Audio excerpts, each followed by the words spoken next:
సమావేశం కూడా కొనసాగుతుంది. ప్రస్తుతం అసెంబ్లీ సమావేశాల్లో ప్రభుత్వ విప్ ఆది శ్రీనివాస్ మాట్లాడుతున్నారు. లైవ్లో చూద్దాం. అధికారులు కూడా ఆత్మహత్యలు జరిగినటువంటి సందర్భంలో హత్యలు జరిగినటువంటి సందర్భంలో మీ వచ్చిన తర్వాత ఈరోజు భూ సమస్యల పరిష్కారానికి ప్రత్యేకంగా భూదారి వ్యవస్థను తీసుకొని వచ్చినాం.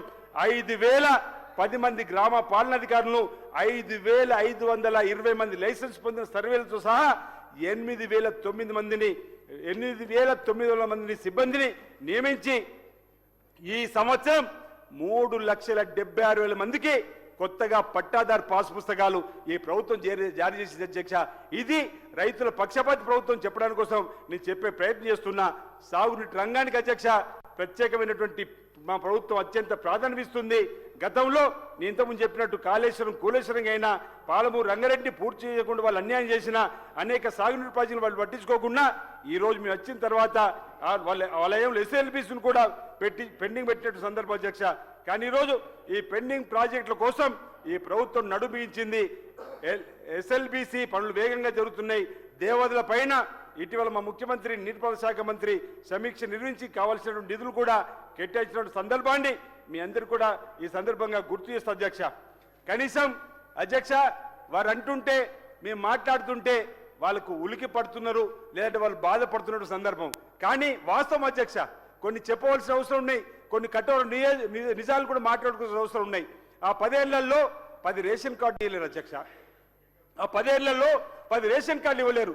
ఈరోజు ఈ ప్రభుత్వం ఇంధనం రాజ్యం వచ్చిన తర్వాత రేషన్ కార్డులు మేమందరం కూడా ప్రతి పేదవారికి రేషన్ కార్డు ఉండాలని చెప్పని పోయిన ఉగాది నాడు ప్రారంభం చేస్తే కొత్తగా అధ్యక్ష రాష్ట్ర వ్యాప్తంగా 15,12,000 మందికి కొత్త రేషన్ కార్డు జారీ చేసిన అధ్యక్ష.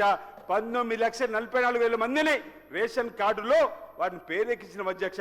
ఇది ఈ ప్రభుత్వం యొక్క పనితీరు అధ్యక్ష.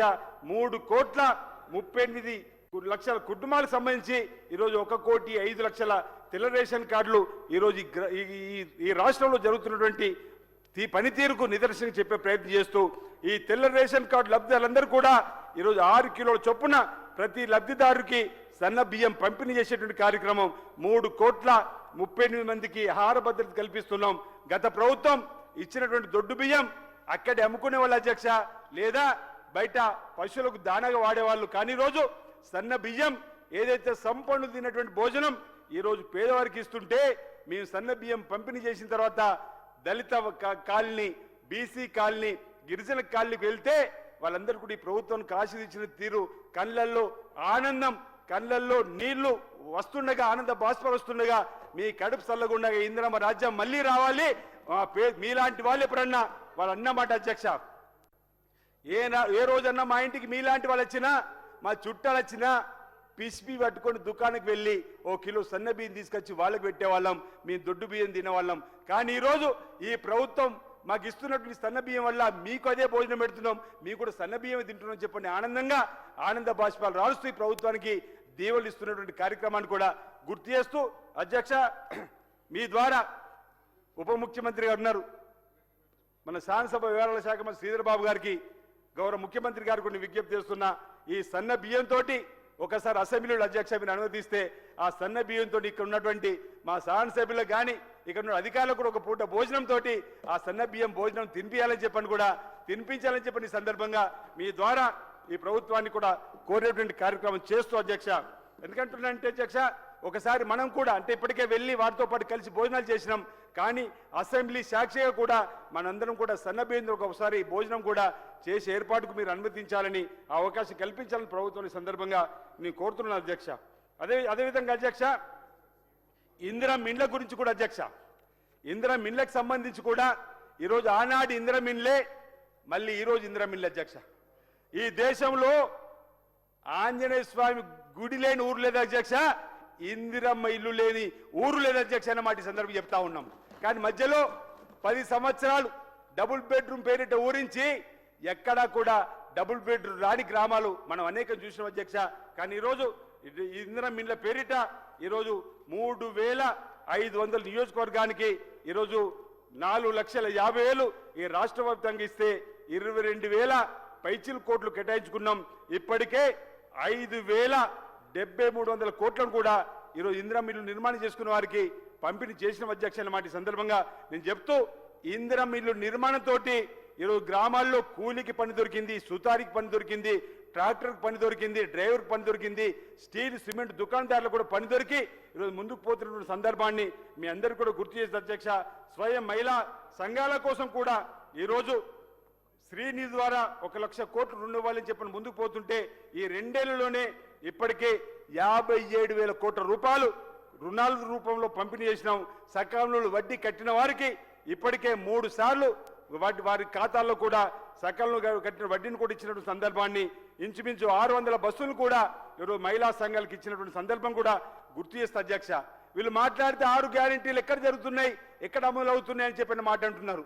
6 గ్యారంటీలు ఈరోజు 5 గ్యారంటీలు అమలు అవుతున్నాయి అధ్యక్ష. ఈరోజు మహాలక్ష్మి పథకంలో ఆర్టీసీలో ఆడ తల్లులు ఉచిత ప్రయాణం చేస్తున్నటువంటిది ఇప్పటికీ 9,222,000 మహిళా తల్లులకు అధ్యక్ష. ఈ జీరో టికెట్ల ద్వారా 9,227 కోట్లు ఈ రాష్ట్రంలో మహిళలకు ఆదాయం వచ్చిందన్నమాట. ఈ సందర్భంగా మీ అందరూ కూడా తెలియజేస్తూ ఈరోజు 53,09,000 కుటుంబాలు ఇందులో లబ్ధి పొందుతుందన్నమాట.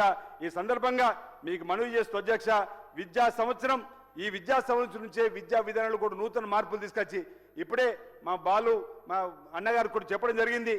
పబ్లిక్ స్కూల్స్ను కూడా ఈ నుంచి ఏర్పాటు చేసి వారికి బ్రేక్ఫాస్ట్ మధ్యాహ్నం భోజనం కూడా ఇవ్వడానికి కోసం మేము ప్రయత్నం చేస్తున్నాం అధ్యక్ష. అంతేకాదు అంచేత ప్రతిష్టాత్మకంగా young India integrated residential school కూడా ప్రతి నియోజకవర్గానికి ఒకటి 200 కోట్ల రూపాయలతోటి ఇచ్చేటువంటి ఏర్పాటు చేస్తున్నాం. దీనివల్ల పేదలకు ఈరోజు స్కిల్ ఏదైతే పెంపొందించే కార్యక్రమంలో యంగ్ ఇండియా స్కూల్ విశ్వవిద్యాలయం కూడా ఈ ప్రభుత్వం ఏర్పాటు చేసినటువంటి అంశాన్ని ఈ సందర్భంగా మీకు గుర్తు చేస్తూ ఐటీఐలను కూడా ఏటీసీలకు అడ్వాన్స్ టెక్నాలజీ సెంటర్లుగా మార్చిన సందర్భంలో నూతనంగా కూడా ఐటీఐ లేని దగ్గర కూడా ఏటీసీలు వచ్చే క్రమంలో నా నియోజకవర్గంలో రుద్రగిరిలో కూడా ఒక ఏటీసీ ఇచ్చిండ్రు. అడ్వాన్స్ టెక్నాలజీ సెంటర్ రావడం వల్ల ఈరోజు విద్యా విధానంలో వారికి అందరూ చదువుకున్నట్టు వెంటనే ఉద్యోగం రావడానికి అవకాశం ఉంటుందని ఈరోజు ఈ విధంగా ఈ ప్రభుత్వం విద్యా విధానాన్ని కూడా పటిష్టపరచడానికి కోసం ప్రయత్నం చేస్తూ ముందుకు పోతుంది అధ్యక్ష. అదేవిధంగా వైద్యానికి సంబంధించి కూడా చక్కటి ఏర్పాటు చేస్తూ ముందుకు పోతున్నటువంటి సందర్భాన్ని మీ అందరికీ కూడా గుర్తు చేస్తూ గతంలో ప్రగతి భవన్ గేట్ల దగ్గర కూడా మంత్రులకు కూడా పోవడానికి అవకాశం లేదు అధ్యక్ష. కానీ ఈరోజు ప్రజాభవన్లో ప్రజావాణి కార్యక్రమం ఏర్పడేసినాం. ఇప్పటి వరకు 64,697 అర్జీలు వస్తే అందులో 47,670 విజ్ఞప్తులు కూడా ఈరోజు పరీక్షించినటువంటి సందర్భాన్ని కూడా ఈ సందర్భంగా మీ అందరికీ కూడా చెప్పేటువంటి ప్రయత్నం చేస్తూ ఈరోజు ఈ ప్రభుత్వం వచ్చిన తర్వాత ఉద్యోగులకు అనేక కార్యక్రమాలు అమలు చేసే క్రమంలో ఈరోజు ఉద్యోగులు ఈ ప్రభుత్వానికి ఆప్తులుగా వాళ్ళ సంక్షేమాని కోసం ఈ గవర్నమెంట్ ఓ చక్కటి అడుగులు వేసి ముందుకు పోయే క్రమంలో ఈరోజు వారికి 70 ఏళ్లలో పెన్షన్లందరికీ కూడా ఆరోగ్య భద్రత, సామాజిక భద్రతను కల్పించడంలో ఈరోజు ఈ ప్రభుత్వం ముందుకు పోతుంది. ఉద్యోగుల సంక్షేమానికి అత్యధికంగా ప్రాధాన్యత ఇస్తూ ప్రత్యేక బీమా పథకాన్ని కూడా ప్రవేశపెట్టింది అధ్యక్ష. ఈ అంశాన్ని కూడా మీ ద్వారా ఉద్యోగులకు కానీ ప్రజానీకానికి కూడా తెలిసేటువంటి కార్యక్రమాలు